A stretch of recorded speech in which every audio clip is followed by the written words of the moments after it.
Good afternoon. In this video, we're going to go over this past week's trades and the weekly recap.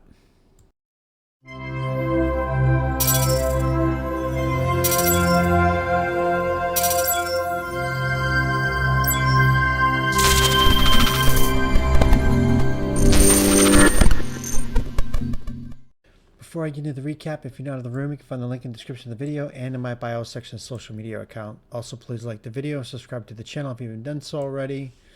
With that said, Monday, April 1st, which is what it was, right? Yeah. Trading Days room said SPY puts under 523. Where is April 1st? Right here. I get this big gap up to all-time high. Looking for a fade. I should have just waited. I don't know why I even took calls on this, to be honest with you.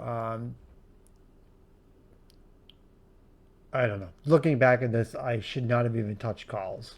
But I did. I took calls over high a day. I took the 52.65 calls at 610. I stopped out at 3. But I did smarten up. I did take puts at 1018, which is right here. No, not right there. Right here. This candle. Right when it broke below 523.50.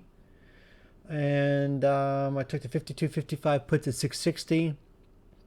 And they went from 660 to 1680, so that ended up being a really good play. Then I took puts again at, let me blow it up, at 1152, which is right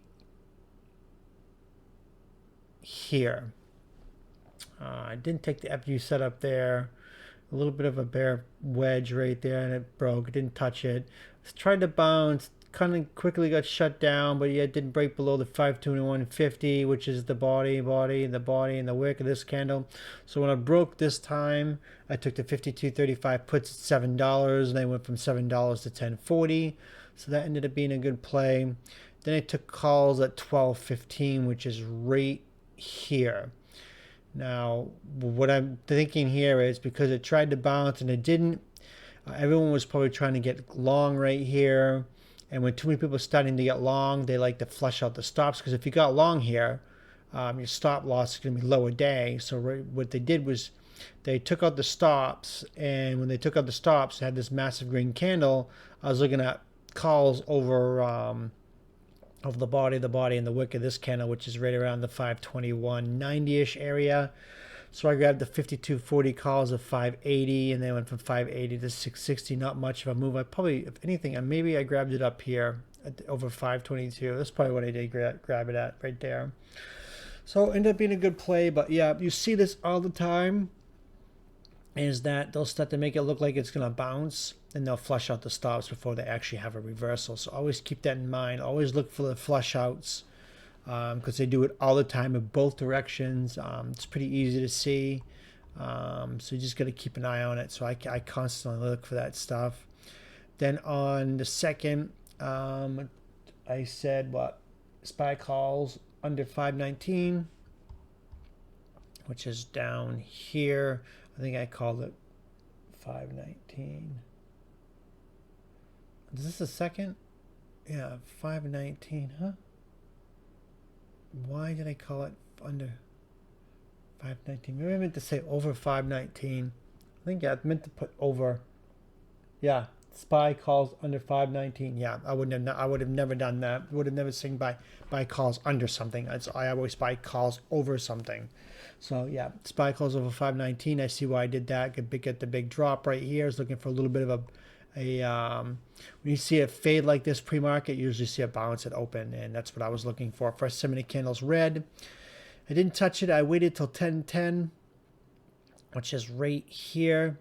You get the body and the body. I took it underneath the 517.20. I took the 51.85 puts to 770, and they went from 770 to 1040. So I got a nice little play right there. Then I took calls at 11:14, which is right here when it broke across VWAP. I took the 5200 calls at 550, and they went from 550 to 620. Not much of a move. Didn't really get much of anything. It just kind of just went sideways most of the day. It was kind of annoying. Then I took puts at 12.12, which is right here. So when it failed to break out a higher day, came back down. I thought, okay, maybe we're going to finally break down. And we're going to got down underneath the bodies of these candles and the wicks. I grabbed it right here at 12.12. I got underneath these two wicks and the body. So underneath 517 seemed like a good area. So I grabbed the 51.90 puts at 720. And then it bounced. Then I ended up averaging down at 12.37, which is right here.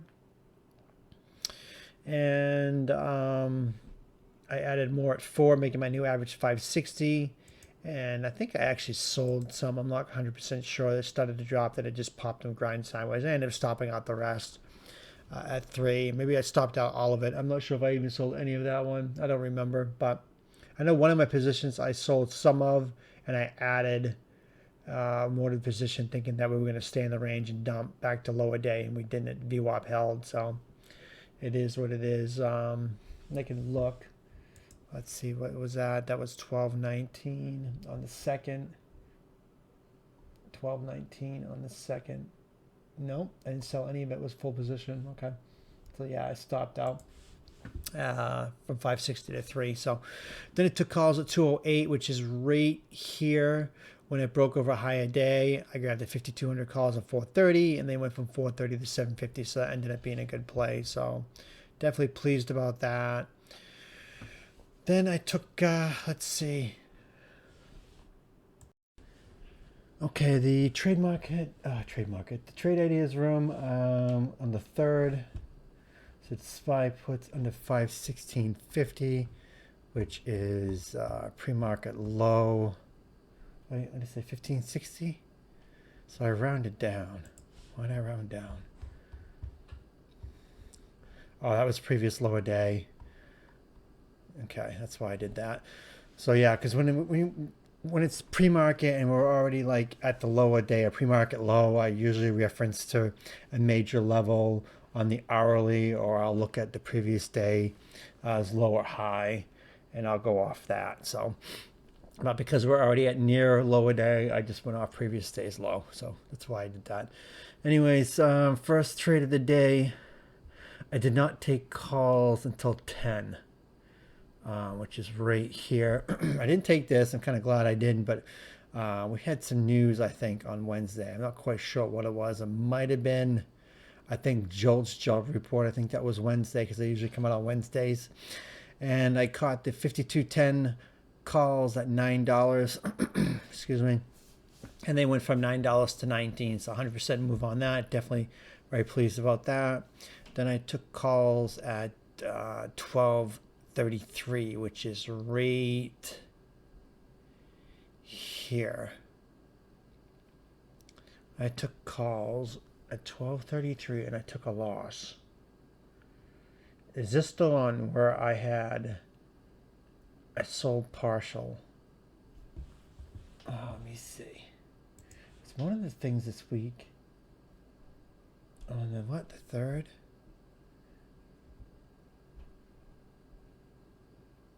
No, I didn't sell that either.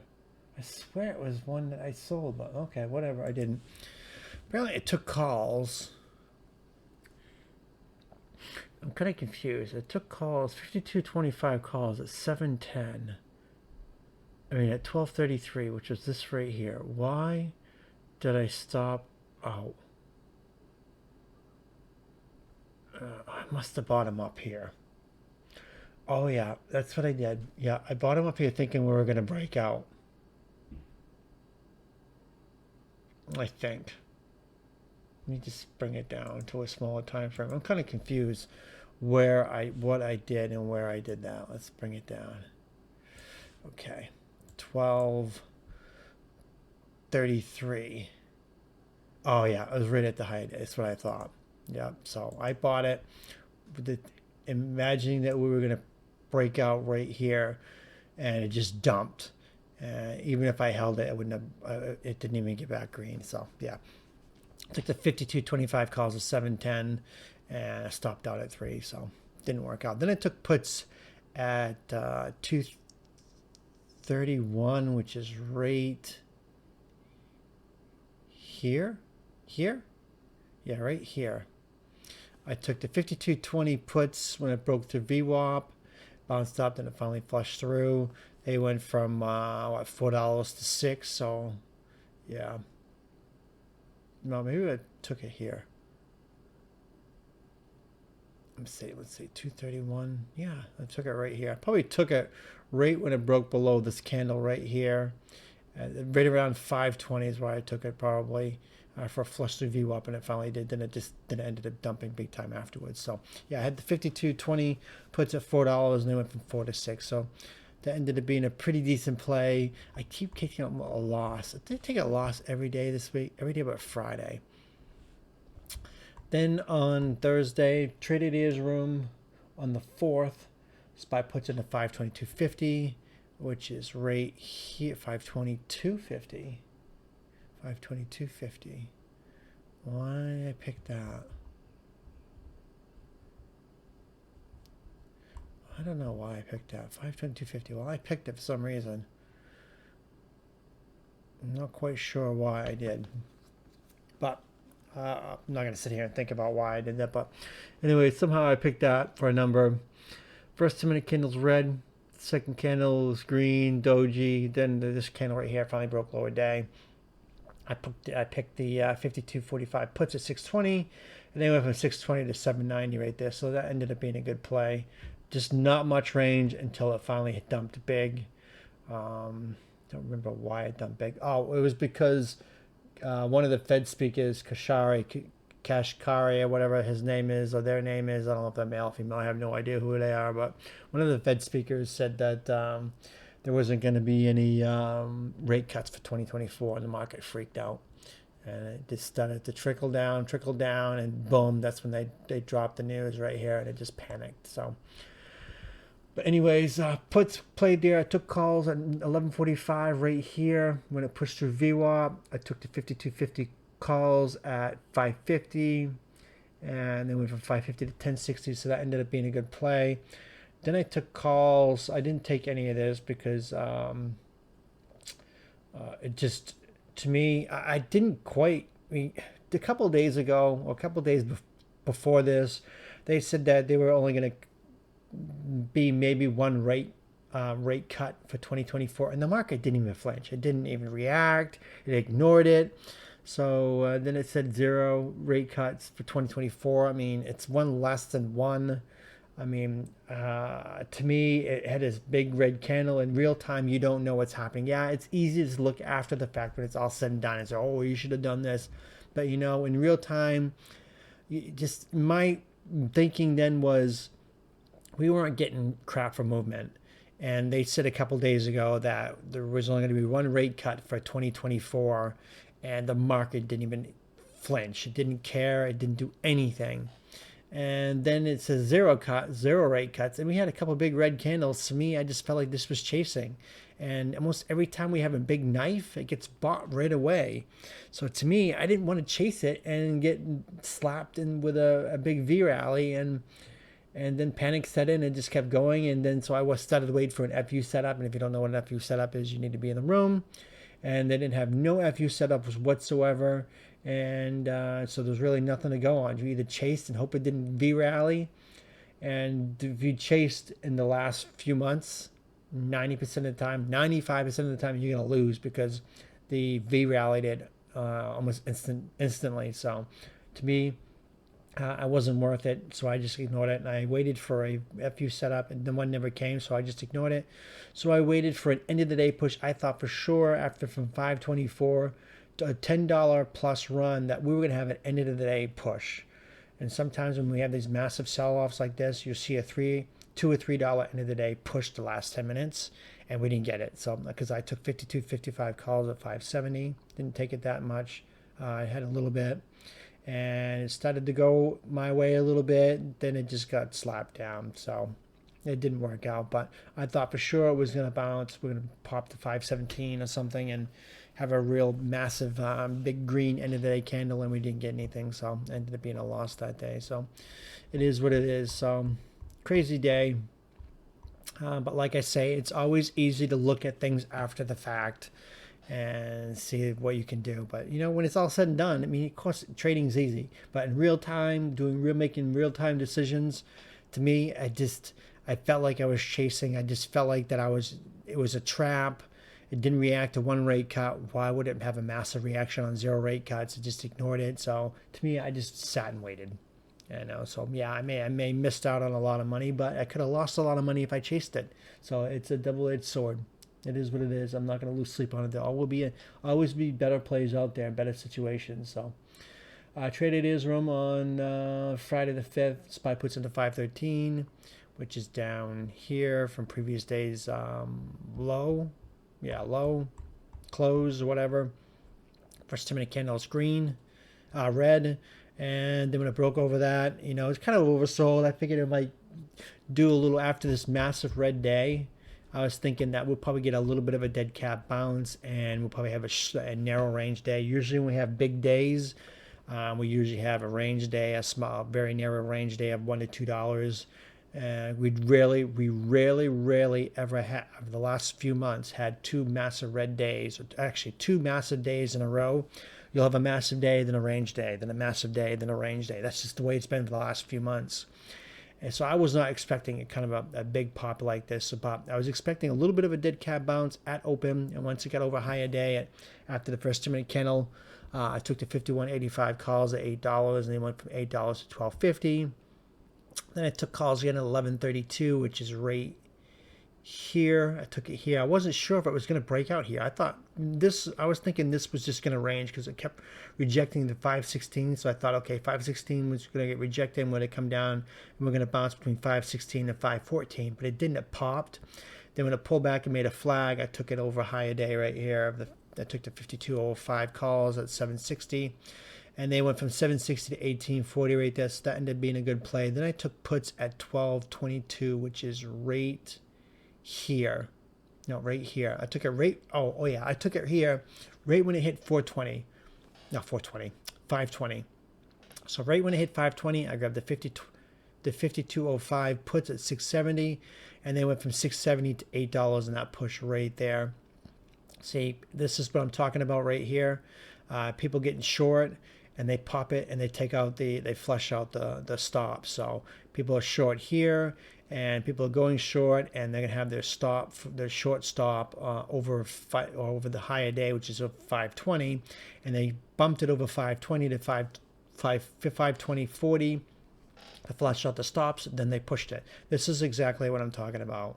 They're taking out stops right here and then reversing it. So then I took calls at 334, which is right here. I bounced off VWAP when I got over these bodies of these candles right here. I took 5,200 calls at 910, and they went from 910 to 1160 right there. So they had a nice little push right there. So got a nice move out of that. Friday ended up being a lot better. Played it a lot better. I mean, I could have caught this right there, but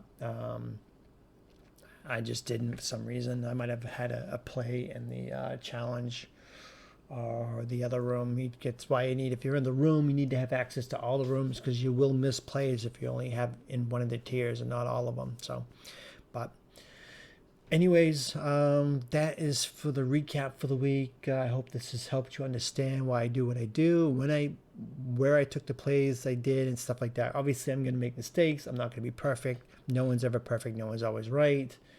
I live and learn, and hopefully next week or this week coming up will be more volatile, have bigger range. So that's going to do it, and thanks for watching.